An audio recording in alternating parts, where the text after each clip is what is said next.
Então vamos continuar.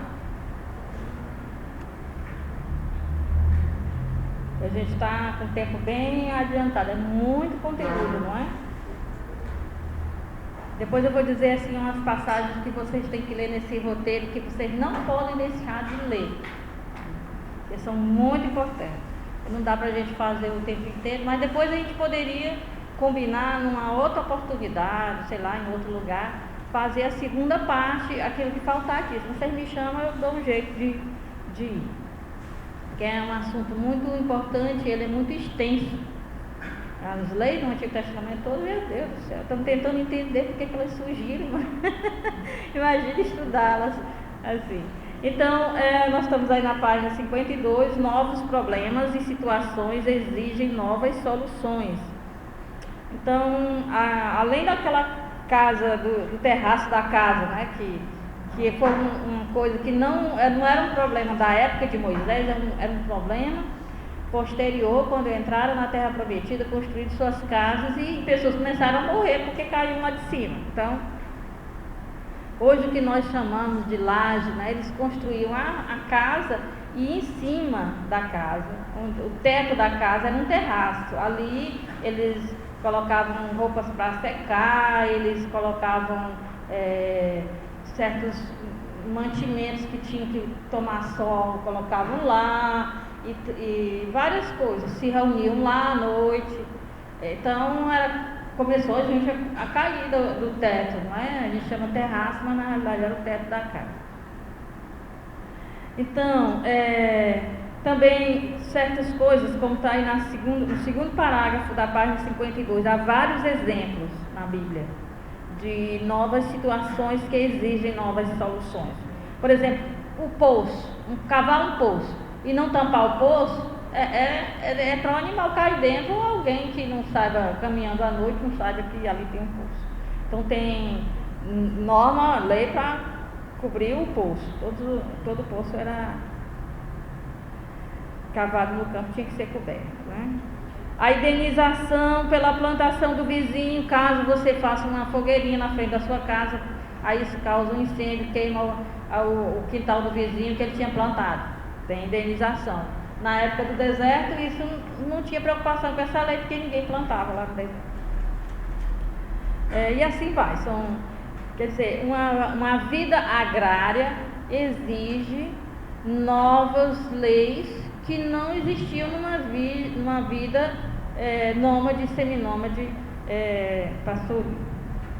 Há outro motivo pelos quais se multiplicam as leis, é a mudança de mentalidade que provoca revisões e supressões. Então, algumas leis, elas foram explicadas, elas não eram explicadas, elas passaram a ser explicadas porque em outro tempo se tinha outra mentalidade, aquela lei não se aplicava mais. Às vezes, para não jogar a lei fora, se tenta dar uma explicação que justifique pelo menos o fato dela ter existido.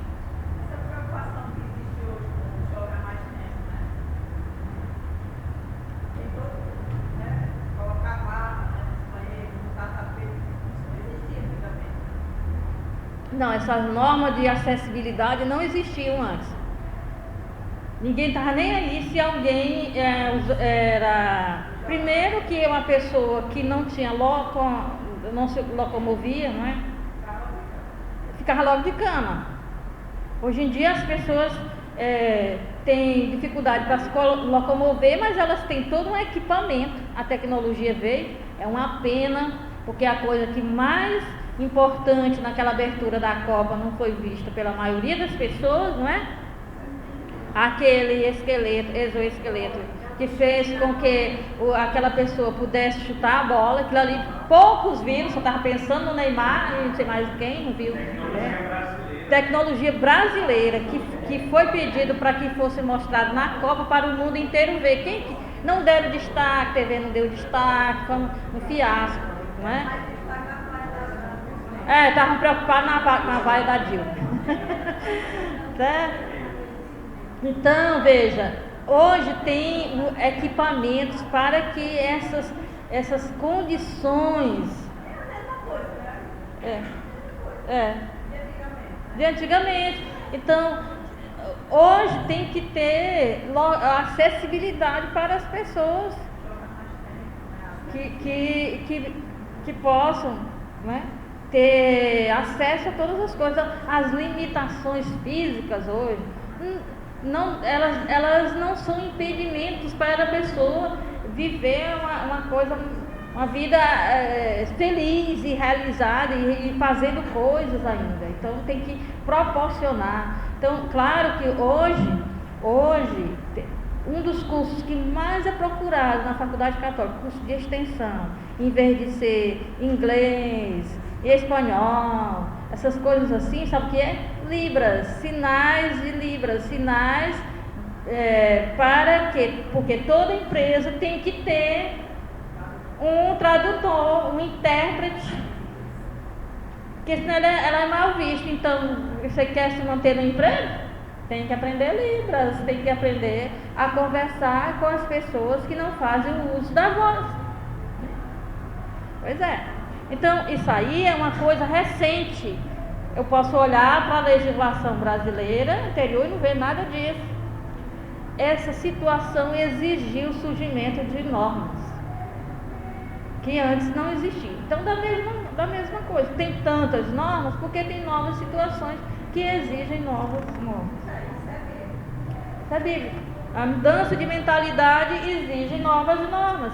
Não é porque, olha, as pessoas estarem com suas limitações físicas exercendo um papel importante na sociedade, é uma mudança de mentalidade. Eles não são coitados, não são os deficientes, não são pessoas incapazes. Eles têm certas dificuldades que podem ser amenizadas, essas dificuldades, com a ajuda da sociedade, prédios, com rampas, elevadores, etc. A primeira vez que veio a equipe do MEC para avaliar a Faculdade Católica, para ver se o curso era reconhecido ou não, a faculdade levou bomba. Um prédio de 200 anos não tinha elevadores, dançou. Banheiros sem acessibilidade, todos esses quesitos de acessibilidade, dançou tudo. O que foi feito? Reforma, um elevador e um bocado de coisa. Por quê? Porque pessoas que se aposentaram querem fazer faculdade. Pessoas que se aposentaram têm tempo para fazer uma faculdade que quer. Não dá conta de ficar subindo 3 andares de escada. Tem que ter elevador. Pessoas que têm dificuldade na locomoção querem fazer faculdade. Tem que ter condições para elas. E assim vai. Então, essas leis aí. E as leis podem ser mudadas, mesmo as leis da Bíblia. Agora a Bíblia fechou. O que tinha que ser escrito foi escrito. Não tem mais que tirar nem pôr nada, porque senão não tem fim. Então isso aqui é um testemunho da história. O que eu tenho que fazer? Qual é a mudança? Na interpretação. Eu tenho que saber interpretar. Agora, pegar a coisa do jeito que foi escrito há 2.500 anos atrás e querer colocar engessado tal e qual agora em 2014, não dá. Tem que haver uma hermenêutica, uma interpretação, principalmente se perguntando o que se queria dizer quando se diz tal coisa. Todas as leis que a gente está vendo são leis boas que nos levam, né, uma interpretação de alguma coisa para o bem da humanidade. E como agir diante de leis que vão contra essas leis e contra o que a gente lê na Bíblia, que Deus ensina, contra a relação natural que você desviou. O modo natural hoje vale a pena, a lei da máquina hoje está aí para ser. Ainda não temos a lei da maconha. Não, está aí a lei do amor, né? Muita gente já está. E outras mais que estão aderindo, está todo mundo tendo o direito de fazer o que quer, porque está na legislação. A sociedade moderna é secular.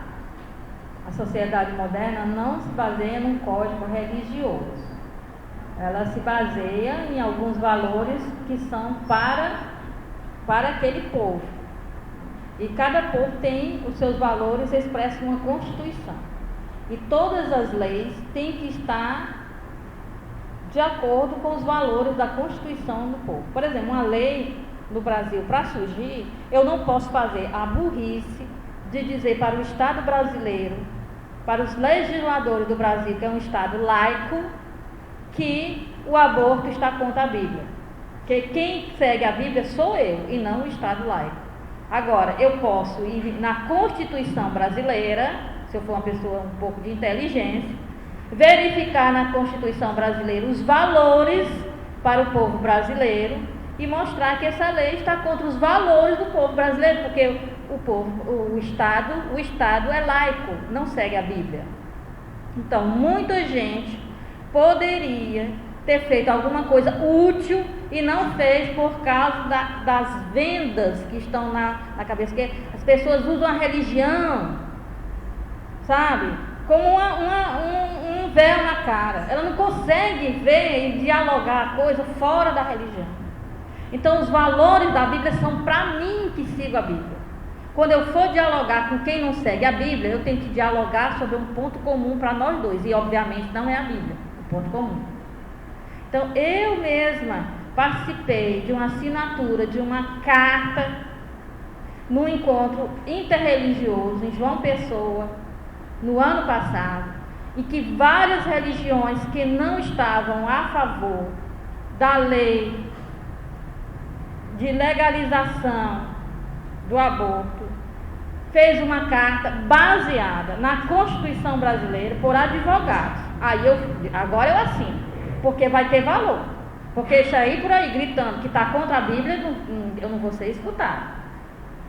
Então foi lido, foi produzido, nossas intenções da nossa religião. Então estava eu e o Dom Aldo Pagoto, bispo da Paraíba, na Arquidiocese de João Pessoa, representando os católicos, que foi João Pessoa que sediou o encontro, e os espíritas, os do candomblé, os evangélicos e todos aqueles que de alguma forma na religião fosse, o judaísmo também, os judeus estavam, e qualquer pessoa de religião não cristã que não era a favor dessa legislação se manifestou lá, mas a partir da Constituição brasileira, óbvio, né? Então eu não posso sair por aí dizendo isso está contra a Bíblia. Eu posso dizer na igreja eu posso dizer, numa palestra para pessoas religiosas eu posso dizer, mas para dialogar com o governo brasileiro não, porque o governo brasileiro não se baseia na Bíblia para fazer suas leis. Então, se eu chego para o legislador brasileiro e digo, olha, essa lei está contra a Bíblia, ele vai dizer, e daí eu não sigo a Bíblia, eu sigo a Constituição brasileira. Então, ele segue a Constituição brasileira, vamos para a Constituição brasileira. Certo? Pois é, então a gente tem que mostrar. Mas, no geral, não está atingindo saúde do filho, mas na vida. Então, a gente tem que mostrar que aquilo que a Constituição legisla sobre a vida se aplica à vida intrauterina. Porque é aí que é isso que eu estou dizendo, não está claro. Não está claro, e as pessoas aproveitam a brecha da lei, porque não está claro que a vida intrauterina já é vida. Então eu não posso também fazer a burrice de tratar um feto como pessoa humana, porque o conceito de pessoa é outro. Eu posso tratar o feto como uma vida humana em processo, que o processo não for interrompido, se tornará uma pessoa. E a pessoa tem que ser defendida em sua totalidade. Aí sim. Mas então não é porque está um assassinato de um bebê. Não é um bebê depois que nasce. É um assassinato da pessoa. Não, pessoa não é ainda, porque não tem o total desenvolvimento das suas faculdades mentais. Certo? Então vai para o casuísmo. Então tem que mostrar que a vida intrauterina, apesar de não ser um bebê, nenhuma pessoa, está num processo para se tornar. E como o processo tem que ser respeitado, para que a vida possa ser respeitada. E mostrar principalmente através de casos que isso pode se tornar uma coisa desastrosa. Porque, por exemplo, o feto sem o cérebro. se eu considero tais aspectos de uma vida assim, pode entrar quem tem síndrome de Down, pode entrar várias e outras situações que dá direito ao aborto.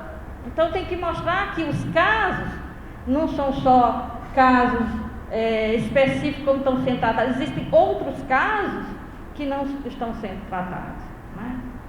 Então várias e várias outras coisas tem que ser, isso cabe ao legislador. O que a gente tem que fazer é uma reflexão como cristãos, ver que realmente isso não é da vontade de Deus e deixar aos profissionais competentes que dominam as leis se posicionarem como nosso representante. E aí a gente assina. Saber escolher. Porque as pessoas se apressam muito para se manifestar sobre esse aspecto sem levar em conta certas coisas. E é por causa dessa falta de informação, que as pessoas estão bitoladas só na Bíblia, que as coisas não estão tendo o fruto que está tendo. Não estão tendo aquilo que já poderíamos ter conseguido.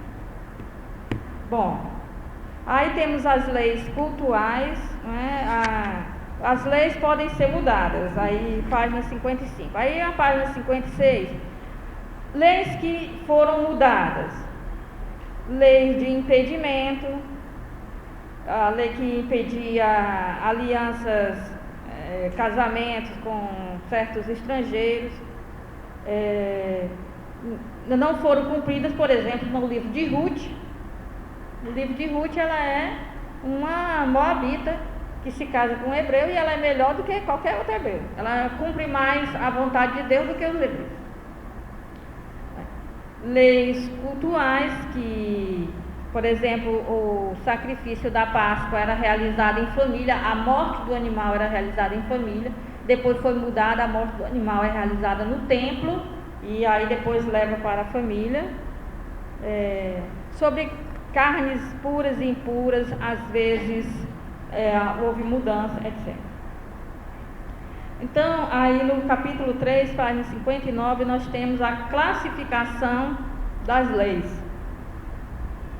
Então, a primeira formulação, já falei para vocês, são leis com formulação imperativa direta, são leis apodíticas, não matarás, são irrefutáveis, não tem, ninguém vai, são óbvias, né? Não dá para conviver numa sociedade em que matar seja um gesto normal, cotidiano. Então as leis podem ser, na sua forma, elas podem ser propositiva, nesse caso aí, página 60, tem o imperativo, que às vezes ela, quando é traduzida para o português, é colocada no futuro, como por exemplo, lembra-te de santificar o sábado, honra teu pai e tua mãe, aí está no futuro do indicativo, às vezes está no próprio presente também. Está no imperativo às vezes, né? E às vezes está no presente, no futuro do indicativo. Amarás teu próximo como a ti mesmo, a lei do Levítico 19, 18. Então essas leis aí, elas propõem, então elas estão no imperativo.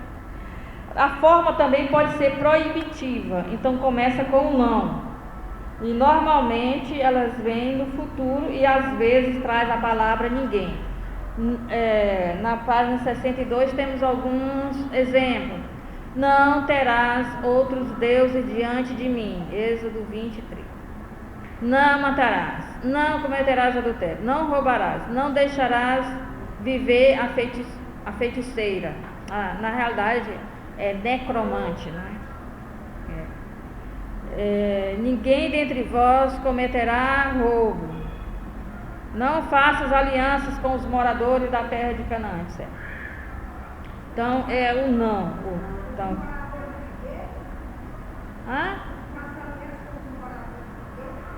da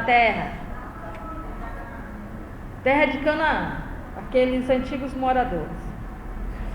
Então, na página 64, nós temos as leis com formulação casuística. Elas apresentam um caso concreto e começa assim, se acontecer isso, ou quando. Né? Então, a partir de um caso, se tira aí uma lei que passa a a funcionar em casos semelhantes, né? Então essas leis casuísticas, elas não querem dizer sim o casuísmo no sentido de encontrar brechas na lei, mas elas querem respeito a si mesmo, respeito ao próximo, respeito à vida, respeito a Deus, elas são nesse sentido. Bom, deixa eu ver aqui como que a gente poderia ver.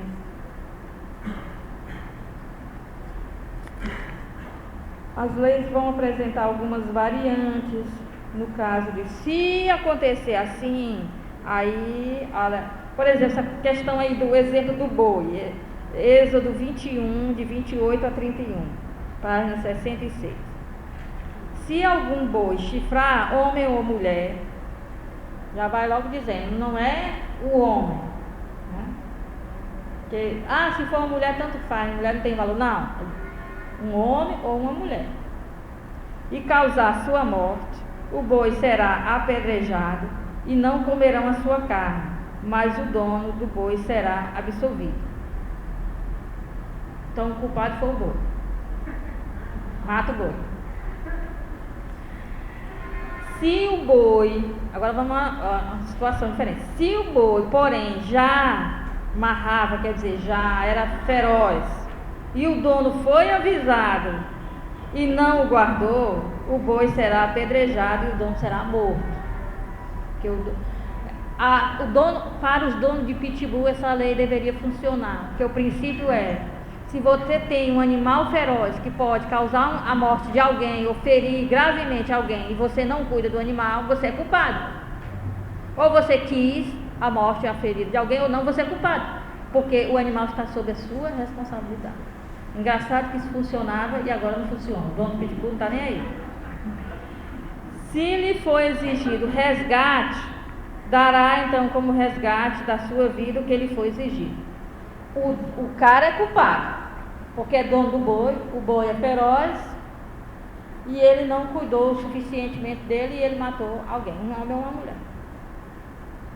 Agora, o boi apedrejado sem ter nenhuma. O boi não tem apelação, não tem advogado, o boi é morto. Agora, o dono, se o dono é culpado, ele deve ser morto, mas ele pode pagar pela própria vida aquilo que a família da vítima exigiu. Não, eu não quero que ele seja apedrejado, eu quero que ele me dê uma indenização, portanto, para que ele não seja morto. Pode, está aqui. São as variantes do caso. Viu como já variou bastante? Se for exigido o resgate pela sua vida, ele dará o que lhe foi exigido. Quer que tenha chifrado um filho, uma filha, o julgamento será aplicado. Tanto faz. Dos diversos casos. Então tem variantes o boi matar alguém. Tem várias formas de compreender essa situação. Agora, o nosso tempo está acabando, meu Deus, acabou. Deixa eu dizer aqui o que vocês não podem deixar de ler. Tem umas coisas aqui sobre a mulher que é importantíssimo.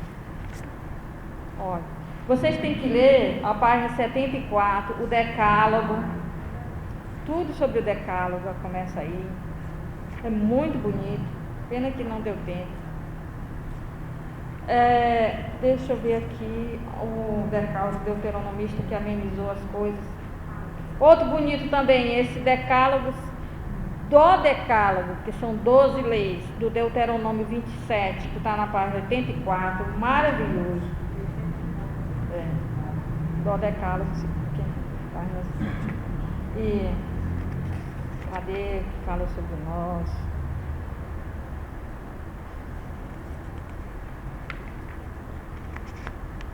Que tem uma coisa que eles consertam quando ficou muito assim no ar sobre a mulher, né? Aí ele vai consertar. Deixa eu ver aqui. O Código Deuteronômico, página 103. Esse aí é muito interessante. porque tem várias coisas, na página 104 tem várias coisas sobre a mulher.